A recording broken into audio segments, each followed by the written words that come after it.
Assalamualaikum warahmatullahi wabarakatuh. Bapak Ibu guru hebat dimanapun Anda berada, pada kesempatan kali ini kita akan membahas sebuah konsep pembelajaran yang saat ini sedang dikampanyekan oleh pemerintah yang bernama pembelajaran mendalam atau disingkat PM, atau istilah bahasa Inggrisnya deep learning. Apa sih itu deep learning dan apa saja prinsip di dalam deep learning, dan apakah ini sebuah kurikulum baru ataukah hanya istilah baru atau sama saja nggak ada yang baru? Mungkin nanti kita akan bisa lebih bahas lebih lanjut tentang deep learning. Pada bagian yang pertama, kita akan membahas kenapa pemerintah menggaungkan pembelajaran mendalam. Jadi kalau saya baca dari literaturnya bahwa mau kita sadari atau tidak, mau kita percaya atau tidak, itu hasil belajar dari anak didik kita menurut standar PISA itu sangat tertinggal jauh.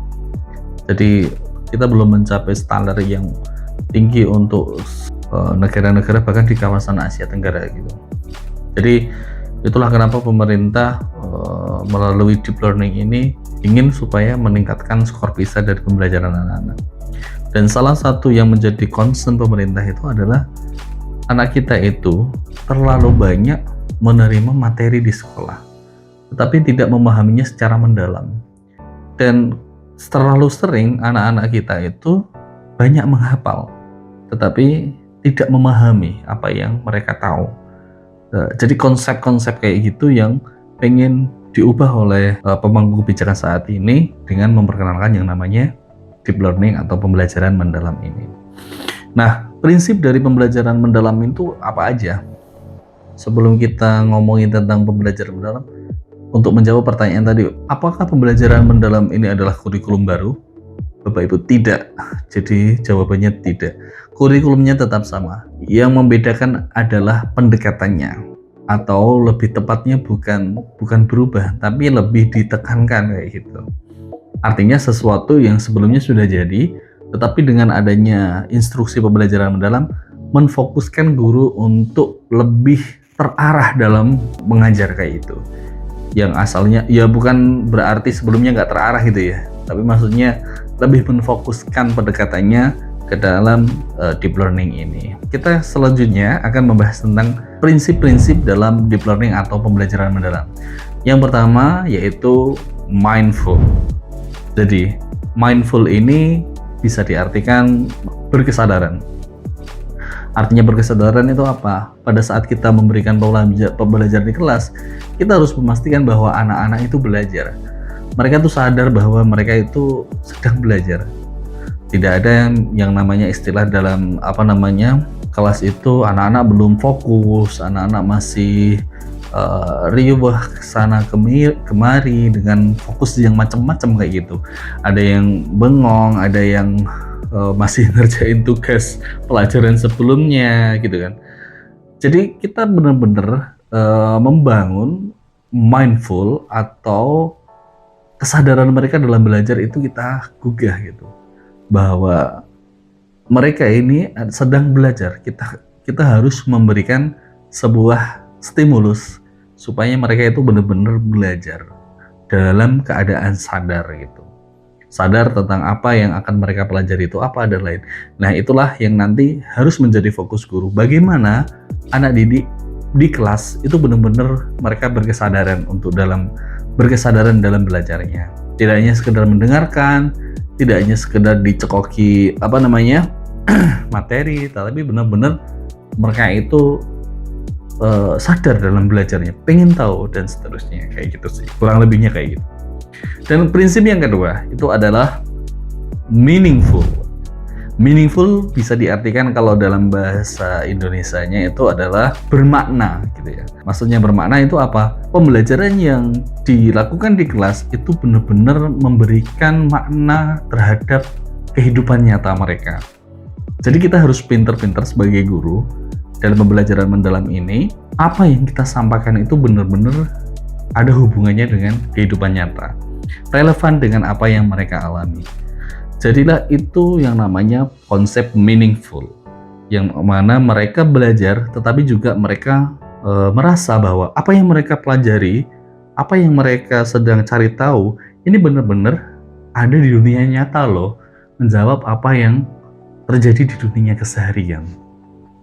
Nah, jadi itu tantangan seorang guru bagaimana supaya pelajarannya itu tidak hanya sekedar teori.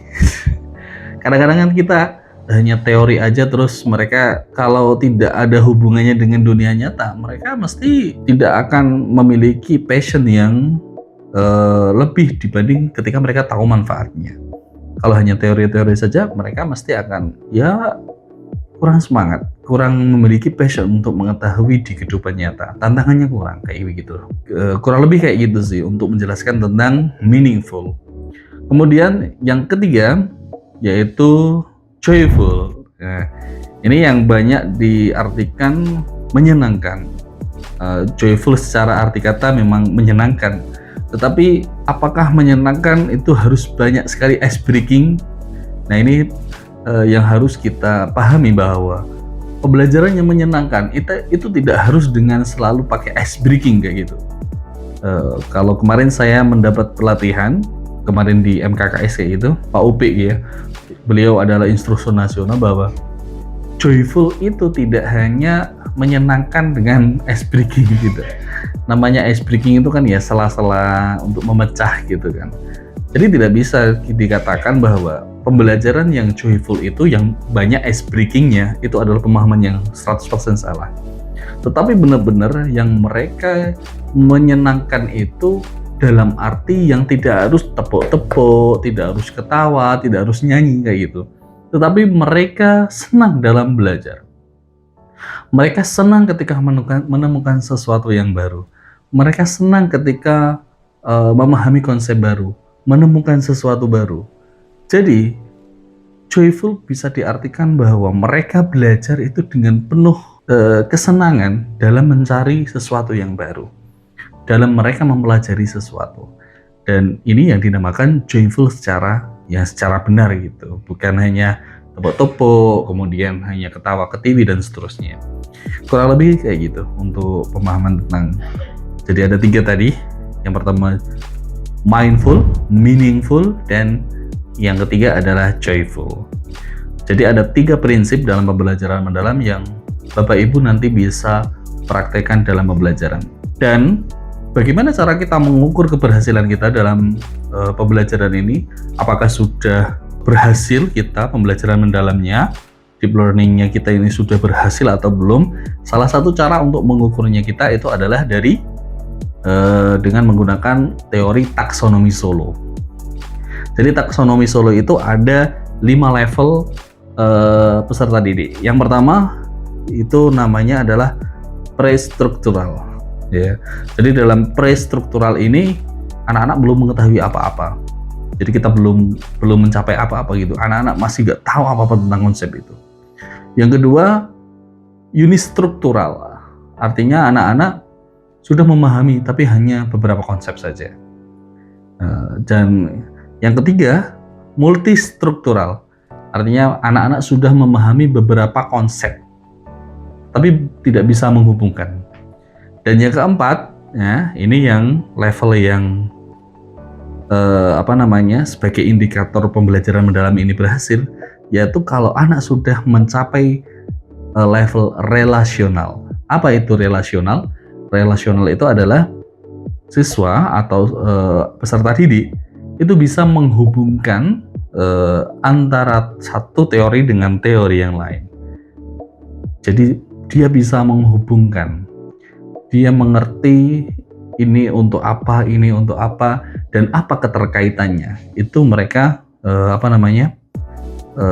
sudah ada di level relasional. Dan yang terakhir, level kelima taksonomi Solo, yaitu level tertinggi, yaitu extended abstract. Apa itu extended abstract? Yaitu ketika mereka sudah bisa menghubungkan materi-materinya, sudah bisa menghubungkan antar teori, dan juga bisa menemukan konsep baru, ya. Dan dia bisa membuat konsep baru. Nah, ini adalah extended abstract. Dia sudah bisa berhipotesis dengan sesuatu yang baru itu. Dan ini yang kita sedang gaungkan, yang sedang pemerintah gaungkan untuk bisa mencapai level yang keempat dan kelima tadi, yaitu di level relasional dan extended abstract.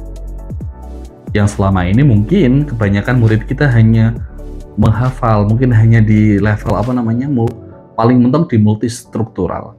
Mereka memiliki banyak konsep, tapi terpisah gitu, tidak terhubung. Mereka tidak bisa menghubungkan pengetahuan mereka satu sama lain. Dan inilah Bapak Ibu yang menjadi concern pemerintah saat ini. Jadi menurut Bapak Ibu bagaimana tentang pembelajaran mendalam? Apakah sudah bisa dipahami atau masih bingung? Ya, saya juga masih belajar ya. Mudah-mudahan dengan adanya video ini bisa membuat kita belajar bersama tentang pembelajaran mendalam, dan juga paling penting kita bisa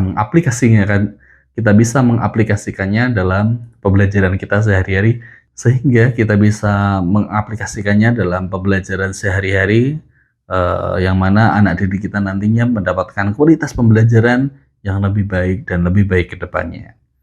Ini yang bisa saya sampaikan. Kalau ada koreksi silakan bisa ditulis di kolom komentar dan kita bisa open diskusi, dan boleh kalau tidak keberatan di like dan di subscribe kalau memang channel ini bisa membantu kita untuk mengubah atau membuka pikiran kita, membuat kita menjadi orang yang open mind. Demikian, wassalamualaikum warahmatullahi wabarakatuh.